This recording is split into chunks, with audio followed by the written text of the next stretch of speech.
So hello my dear friends, welcome back. Welcome to your channel Cooking Astrology. First of all, I would like to thank all of you for subscribing my channel and liking my videos. Thanks a lot.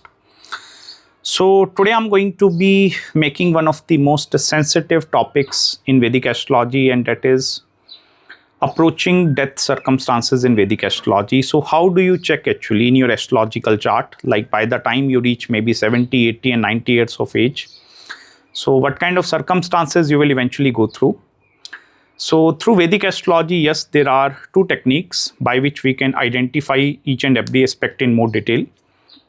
And I'm going to be discussing both of these techniques with you. The first technique is the paying attention towards the third house, which I will discuss with you. And the second main technique is making 8th house as your ascendant. So we will discuss both of these techniques. The very first technique is the third house. Now, every person knows 8th house in Vedic astrology is the house of your longevity. Okay, like how long you are going to be staying in this universe is seen through your 8th house actually. So, if you just count 8 to 8 places away, then it goes into the third house, okay. So, it's actually third house is more representing the circumstances which any person is going to be facing at the time of your deathbed, okay. So if you want to see who are going to be staying with me, whether some family members are going to be staying with me, some kids are going to be there, it's going to be a pleasant death, or even there are going to be some brutal circumstances, or maybe sometime death happening because of prolonged illness, okay. So it's not a pleasant death. So third house is the first main indicator. By checking into third house, you can easily understand the complete picture. Now, if the malefic planets are present in the third house, specifically Saturn, Mars, Rahu, Ketu, even the crude Graha also, Surya. So if they are posited in the third house, it means there are going to be a lot of difficulties, first of all, at the time of the death circumstances. Now, malefics in the third also represents the not a very pleasant death, first of all, okay. There are going to be certain brutal circumstances that might going to be triggering at the time of your own death. Even the zodiac sign placements are also going to play a very, very important role here. Like it's, if specifically the Agni Tattav Rashis are in your third house, the sign of Sagittarius, the sign of Leo, Aries also. So most of the time, like the Agni Tattva will give immediate death. Whereas on the other hand, if the water is going to be there, it's a prolonged illness, which will continue for the longer duration of the time. If it is a earth element, it's going to be a bit, okay, pleasing. And if it is going to be air element, it also represents through certain chronic illnesses that the death will going to be taking place. Now, combination of malefic and benefic planet also represent, okay, who are going to be staying with you at the time of your deathbed. So is your family members are going to be there, kids are going to be there. So first of all, it's good to have the planets in third house from that perspective. Having no planets in the third house is also a very difficult placement. It represents at the time you are becoming in the older age, many of the people are going to be immediately start leaving you. So having malefics and benefics in the third house, combination of both of these planets, it's eventually considered as a very good thing. Although in the negative side, malefics in the third house also tend to increase the struggle in your own life. So your whole life will become a struggle. Even one single malefic. If you maybe live up till the age of 80, one malefic in the third house, till the age of 80, you need to struggle. Irrespective of the amount of money which you make, irrespective of whatever things which you achieve in your life. So this is the first basic approach which you can use. Second main approach is making 8th house as your ascendant. Now this is quite a complex topic, making 8th house as the ascendant. Now, by simply making 8th house as an ascendant, you can check all the other circumstances also. Like if you make 8th house as an ascendant, then in the second house, it will represent at the time of your death the valuable possessions which you are going to be holding. If you want to see, okay, any of the family member is also going to be left there or not, or what is the condition of your family by that time, it's seen through that second house by making it as an ascendant, okay. Even the third house also represents how your siblings are going to be by the time you will reach end, okay. So you are going to be having a cordial relationship with your siblings and cousins, third house.